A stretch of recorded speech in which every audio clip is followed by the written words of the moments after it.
ഈശോ മിശിഹായ്ക്ക് സ്തുതിയായിരിക്കട്ടെ. തെനാക് ആണ്ടുവട്ടത്തിലെ 15ാമത്തെ ഞായറാഴ്ച.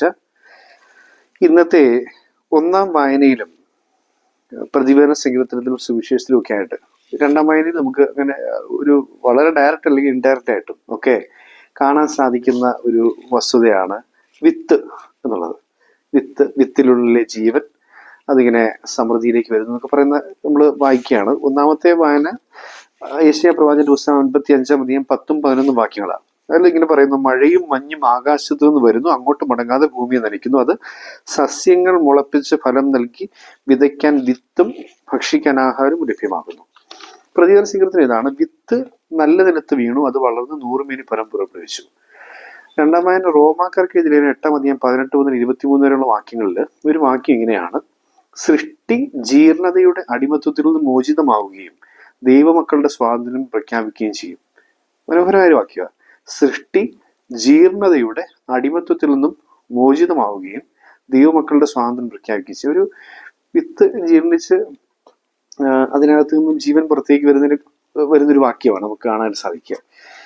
മത്തായിയുടെ സുവിശേഷം 13-ാം അധ്യായം 1 മുതൽ 23 വരെയുള്ള വാക്യങ്ങൾ, ഒരു വളരെ ദൈർഘ്യമേറിയ 23 വാക്യങ്ങളുള്ള ഒരു സുവിശേഷ ഭാഗം. അത് വ്യക്തമായും ഈശ്വനാഥൻ ഉപമകളെ കുറിച്ചൊരു ഉപമ പറയുകയാണ്.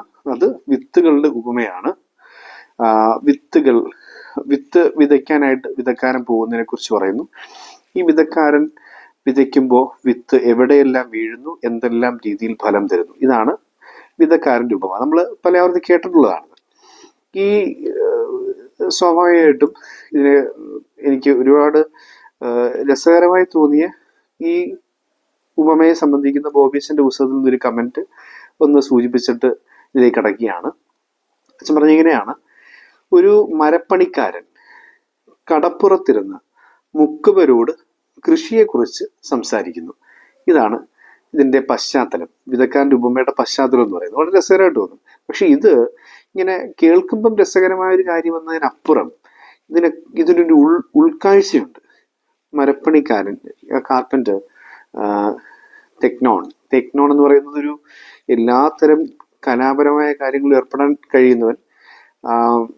തച്ചൻ എന്ന് പറയുന്നത് എന്താണ്, ഒരു സൃഷ്ടാവിനെ സൂചിപ്പിക്കുന്ന വാക്കായിട്ട് നമ്മൾ സ്വീകരിക്കണം. എന്നിട്ട് പറയുകയാണ്, കടപ്പുറത്തിരുന്ന് ജീവിതത്തിന്റെ പ്രതിസന്ധികളുടെ തിരകൾ ആഞ്ഞടിക്കുന്ന കടപ്പുറത്തിരുന്ന് അതിനോട് മല്ലടിക്കാൻ പോകുന്ന മുക്കുവരോട് ഉള്ളിൽ നടക്കേണ്ട ഒരു കൃഷിയെക്കുറിച്ച് ഈശോ സംസാരിക്കുകയാണ്. അതാണ് നമുക്ക് കാണാൻ സാധിക്കുക. അങ്ങനെയാണ് അതിന്റെ പശ്ചാത്തലം വായിച്ചെടുക്കേണ്ടത്. ഇനി കഥയിലേക്ക് വരുമ്പോൾ രസകരമായ ഒരു വസ്തുതയാണ്, ഈ വിതക്കാരൻ ഇത്തിരി വിവരക്കേട് കാണിച്ചില്ലേ എന്ന് നമുക്ക് തോന്നും. കാരണം നല്ല നിലം നോക്കി വിത്തിട്ട് 100, 60, 30 മേനി വിളവ് അദ്ദേഹത്തിന് കൊയ്തെടുക്കാമായിരുന്നു. അതിന് പകരം കുറച്ച് വിത്ത് കൊണ്ടുപോയി വഴിയരികി കളഞ്ഞു, കുറച്ച് വിത്ത് കൊണ്ടുപോയി പാറപ്പുറത്തിട്ടു, കുറച്ച് വിത്ത് കൊണ്ടുപോയി മുൾച്ചെടികൾക്കിടയിലിട്ടു, കുറച്ച് കൊണ്ടുപോയി നല്ല നിലത്ത് വിട്ടു. ഇങ്ങനെയാണ് നമ്മൾ സുവിശേഷത്തിൽ വായിക്കുന്നത്. ഇപ്പോൾ സ്വാഭാവികമായിട്ടും ഇതിനെക്കുറിച്ച് പറയുന്നൊരു കാര്യം ഇങ്ങനെയാണ്: വിത്ത് വിതയ്ക്കാൻ പോകുന്ന രീതിയെക്കുറിച്ചൊക്കെ പറയുന്നുണ്ട്.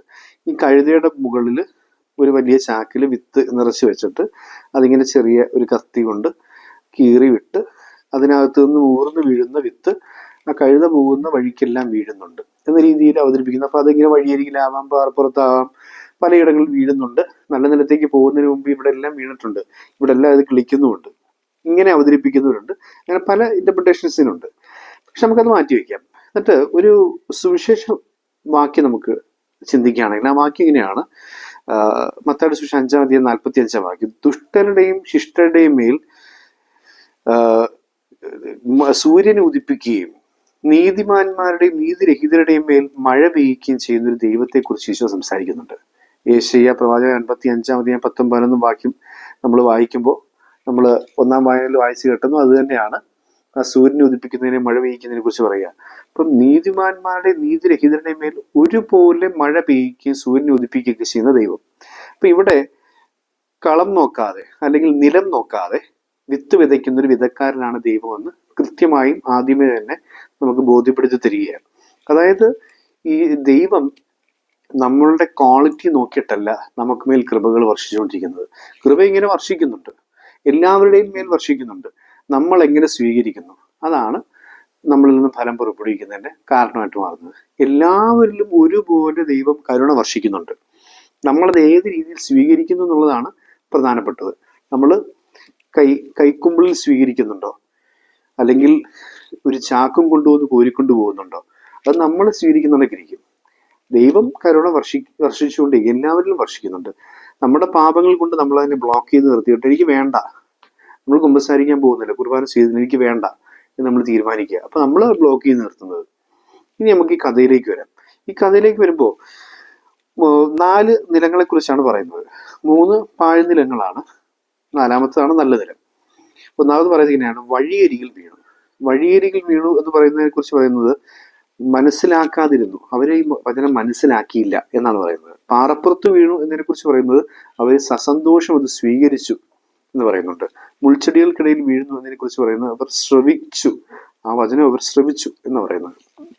ഇതാണ് എൻ്റെ എക്സ്പ്ലനേഷനായിട്ട് ഈശോ എന്ന് പറയുന്നത്. പക്ഷെ എന്ത് സംഭവിക്കുന്നു എന്ന് വെച്ച് കഴിഞ്ഞാൽ, മനസ്സിലാക്കി എങ്കിലും ദുഷ്ടൻ വന്ന് അത് എടുത്തുകൊണ്ട് പോയി. അതാണ് വഴിയരിൽ വീണ വിത്ത് പ്രാവ് വന്ന് അല്ലെങ്കിൽ പക്ഷികൾ വന്ന് കൊത്തിക്കൊണ്ടുപോയി. സസന്തോഷം സ്വീകരിച്ചു പാറമേൽ വീണ വിത്ത്, പക്ഷേ ക്ലേശങ്ങളും പീഡങ്ങളും എന്ന് പറയുന്ന സൂര്യൻ ഉദിച്ചു കഴിയുമ്പോൾ അത് വേരില്ലാത്തതിനാൽ വാടിക്കരിഞ്ഞു പോകുന്നു.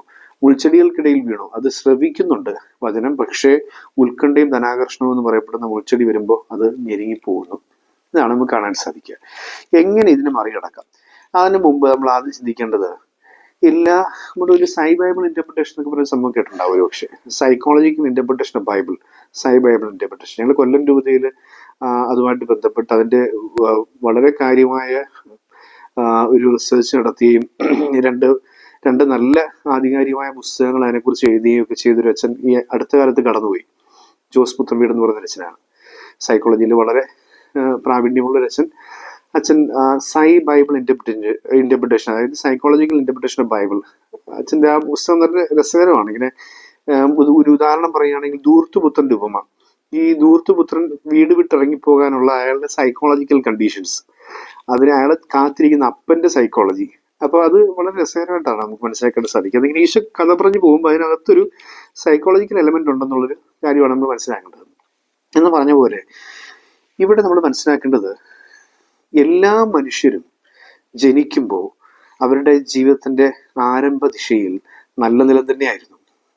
പിന്നീട് അവര് വഴിയരികോ പാറപ്പുറമോ മുൾച്ചെടി നിറഞ്ഞതുമായിട്ടുള്ള ജീവിതങ്ങളായി മാറുന്നു എന്നുള്ളതാണ് യാഥാർത്ഥ്യം. കാലാന്തരത്തിൽ അവരുടെ ഹൃദയം നല്ല നിലം വഴിയായി മാറി. എങ്ങനെയാണ് ഈ വഴി രൂപപ്പെടുന്നത്?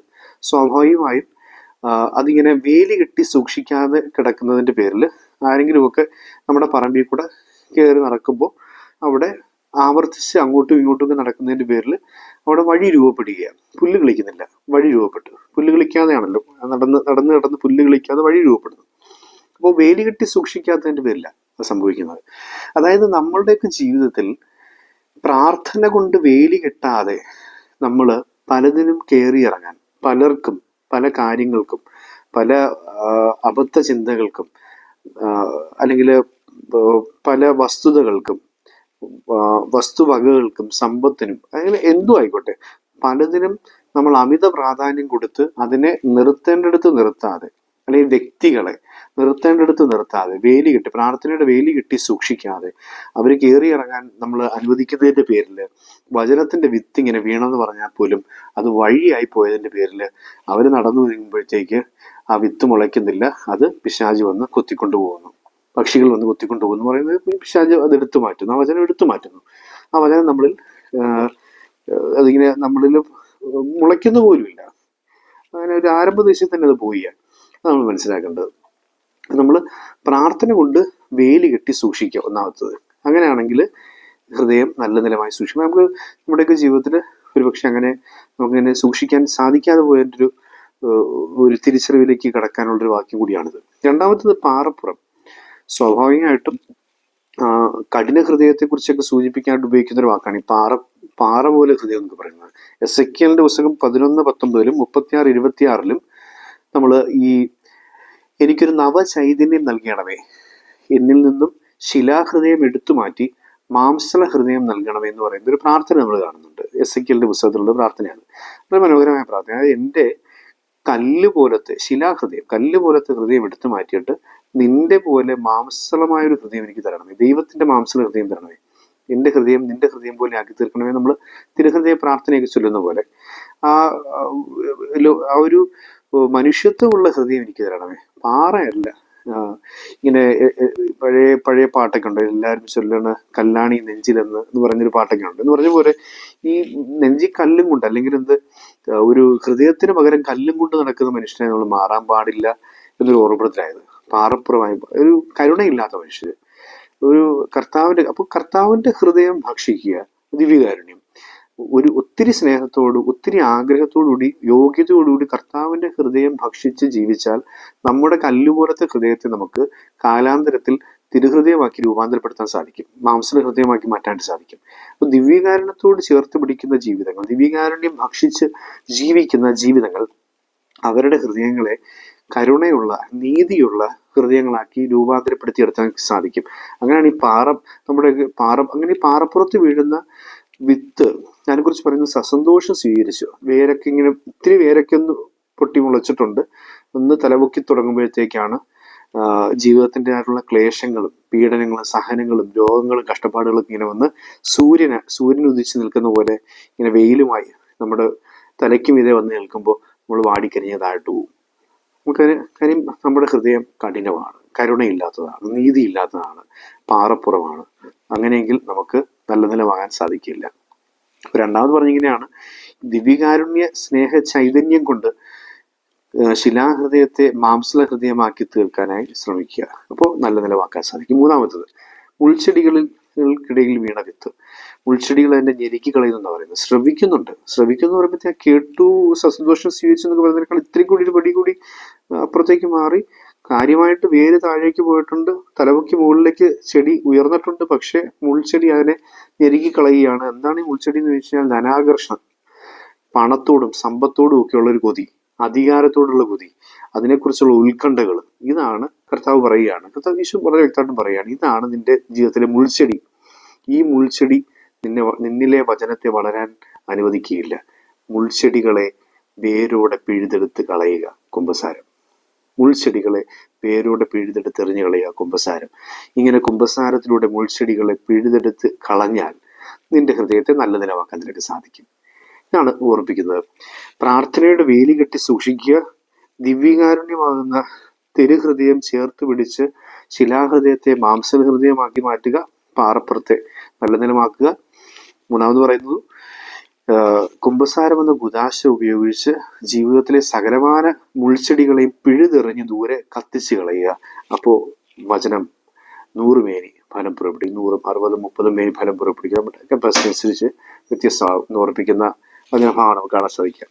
നമുക്ക് കർത്താവിൻ്റെ അനുഗ്രഹത്തിനായിട്ട് പ്രാർത്ഥിക്കാം. നമ്മൾ ഓർക്കേണ്ട വസ്തു ഇതാണ്: ദൈവമേ, ഞാൻ വഴിയരികിൽ വേലികെട്ടി സൂക്ഷിക്കാതെ വഴിയായി മാറിയ പാറ പോലത്തെ ഹൃദയത്തിൽ മുൾച്ചെടികളുമായി നിൽക്കുന്ന മനുഷ്യരാണ്. നമ്മുടെ ഹൃദയത്തെ സംബന്ധിച്ചിരിക്കുന്നത് ഈ 3 നമ്മളിലുണ്ടെന്നല്ലേ. ഇത് 3നെയും തിരുത്തി നല്ല നിലമായി മാറ്റുവാനുള്ള കൃപയ്ക്കായി പ്രാർത്ഥിക്കാം. ദൈവം നമ്മെ അനുഗ്രഹിക്കട്ടെ.